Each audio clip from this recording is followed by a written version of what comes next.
ගොඩාක් අයට තියෙන ප්‍රශ්නයක් තමයි මේ කේන්දරයක් බලන එක ප්‍රයෝජනවත්ද කියන එක. ඇත්තටම කියනවා නම් කේන්දරයක් බලන්නේ කේන්දරයක් බලලම වැඩ කටයුතු කරනවයි කියන එක නෙමෙයි.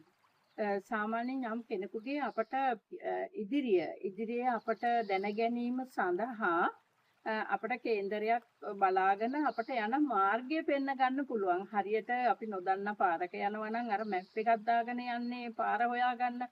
අන්න ඒ වගේ අපේට තියෙන බාධාවල් කරදර අපට එන යම්කිසි ප්‍රශ්න ඒවා निराකරණය කරගෙන ඉදිරියට යන්න පුළුවන් මාර්ගයක් පෙන්වන්න කරන්න පුළුවන් කේන්දරේ. අඳුරේ ඉඳගෙන එක්කෙනෙක් අඳුර ඉටිපන්දමකුත් අරගෙන අනිත් එකක් කරවලේ යනකොට අර ඉටිපන්දම අරන් යන කෙනාට ඉක්මනින් යන්න පුළුවන්. අන්න ඒ වගේ දෙයක් තමයි මේ අපි කේන්දරයක් බලලා ඉවර වෙලා අපගේ තීරණයක් ගන්නවා. ඒ කියන්නේ අපි ව්‍යාපාර කටයුත්තක් ආරම්භ කරන්න. ඒ කියන්නේ අපි ලොකු මුදලක් වැය කරලා කරන දෙයකදී අපි මේ වගේ දේවල් බල කරලා අපේ හොඳ කාලවකවානුව මොකද්ද?